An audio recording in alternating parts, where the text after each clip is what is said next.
Bien alors, qu'est-ce qu'on fait? On se vouvoie, on se tutoie parce que... Moi, je pense qu'on peut se tutoyer, on a à peu près le même âge, non? Enfin, à 30 ans près.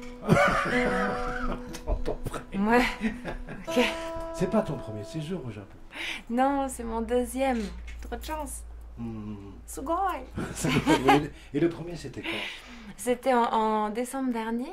J'étais venue pour faire des concerts dans le cadre de l'Alliance française. Alors j'avais fait 5 concerts à l'Institut français de Tokyo. Je crois 5, oui. Et un à Sapporo. Je crois que ça va. Mais j'étais surpris la première fois que j'ai écouté une chanson. Je me suis dit, mais c'est une extraterrestre, c'est pas possible. Bah oui, c'est-à-dire... moi, ce qui me surprend, c'est que les gens soient surpris par mes chansons. Non, c'est vrai. Parce que je me dis quand même souvent qu'ils exagèrent. Parce que je ne dis rien dans mes chansons qu'ils ne voient pas dans la vie de tous les jours. Et encore moins, c'est de la chanson avec la musique. Tu vois, c'est plus doux. Eux, ils le voient, c'est beaucoup plus trash et ça les dérange pas, quoi. Mais c'est plutôt, je dirais, par rapport aux codes sociaux. Je dirais que c'est pour ça que je pensais à un extraterrestre, quelqu'un qui ne connaîtrait pas nos codes sociaux, qui voit notre vie et qui la raconte telle qu'il la voit, tout simplement, finalement. Ouais, oui, c'est vrai, mais pour moi, ça me semble plus extraterrestre de chanter des chansons d'amour dans le monde qui est le nôtre. Cette démarche me semble plus étonnante. On m'a dit que je ne faisais que des chansons noires. Alors cette fois-ci, j'ai pris ma guitare pour vous chanter de jolies histoires qui ne vont pas se terminer par le viol d'un clodo par 3 gros noirs.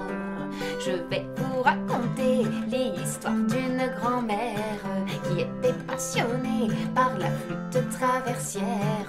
Elle avait un petit chat qu'elle appelait Lulu, et sa flûte, une fois, elle a lui a mise dans le cul. Alors j'ai reçu ça aussi.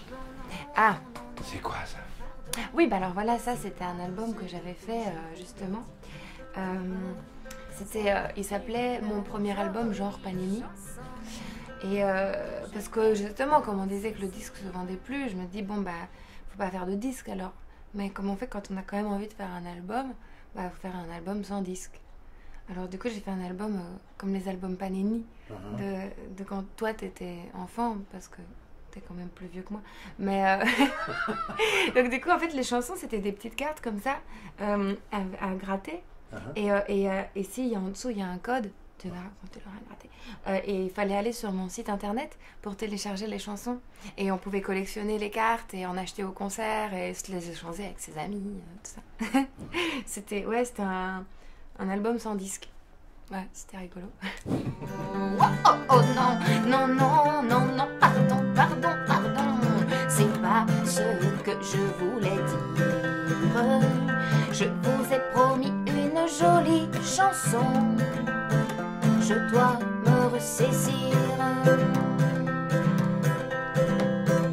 Moi j'aimerais tellement écrire de jolies histoires. Le problème c'est que les gens font trop de trucs bizarres. S'ils ne mettaient pas des pieds de table dans l'anus de leur hamster, s'ils n'ouvraient pas leurs imperméables devant les écoles primaires, ou si tout simplement on se mettait d'accord pour dire que finalement on est tous des gros porcs.